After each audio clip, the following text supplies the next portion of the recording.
कि जिसने छात्रों और युवाओं के भविष्य के साथ खिलवाड़ किया तो मान करके चलिए कि उस माफिया के लिए दो ही जगह होगी।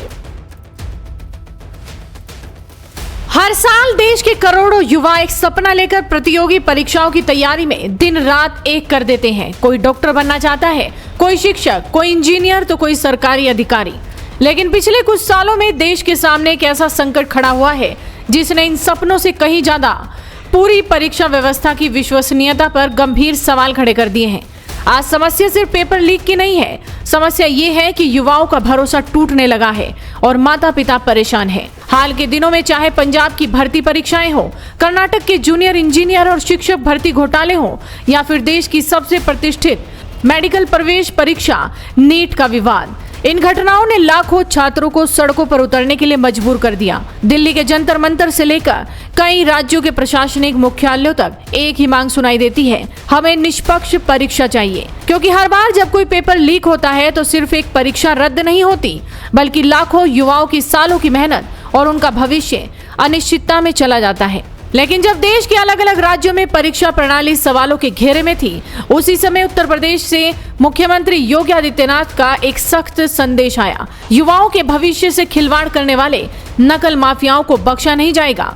मैं यूपी के नौजवानों से कहना चाहता हूं, ये डबल इंजन की सरकार याद करिए पहले दिन से कह रही है कि जिसने छात्रों और युवाओं के भविष्य के साथ खिलवाड़ किया तो मान करके चलिए कि उस माफिया के लिए दो ही जगह होगी, या तो जेल होगी और संपत्ति जो भी बाप दादों के द्वारा कमाई गई संपत्ति होगी उसको हम जब्त भी करेंगे।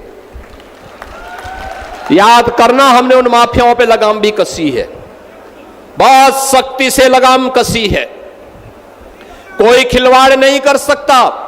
सीएम योगी ने खुद कमान संभालते हुए सख्त निर्देश जारी किए और उनकी मंशा के मुताबिक उत्तर प्रदेश शिक्षा सेवा चयन आयोग डॉक्टर प्रशांत कुमार के नेतृत्व में परीक्षा व्यवस्था का कायाकल्प कर दिया।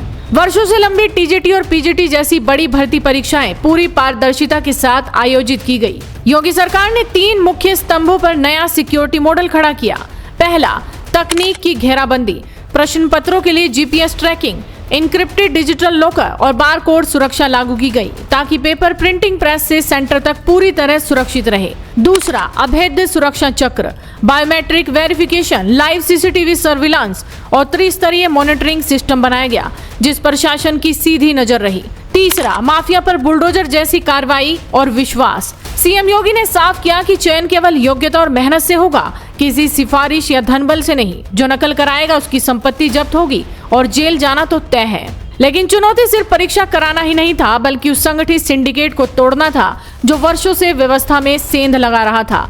जब योगी सरकार की सख्त तकनीक और बुलडोजर नीति से माफियाओं के रास्ते बंद हुए तो उन्होंने अदालती दांवपेच और प्रक्रियागत अड़चनें डालनी शुरू कर दी। उदाहरण के लिए, जब 5 सालों से रुकी असिस्टेंट प्रोफेसर भर्ती परीक्षा अपने अंतिम इंटरव्यू चरण तक पहुंची तो मामला सुप्रीम कोर्ट के स्थगन आदेश में उलझ गया। जब एक पारदर्शी प्रक्रिया भी लंबे समय तक कानूनी लड़ाइयों में फंसती है तो इसका सबसे बड़ा नुकसान उन युवाओं को होता है जो सालों से नियुक्ति पत्र का इंतजार कर रहे हैं। सीएम योगी के नेतृत्व में यूपी ने यह साबित कर दिखाया है कि अगर राजनीतिक इच्छा शक्ति हो तो परीक्षा माफिया की कमर तोड़ी जा सकती है।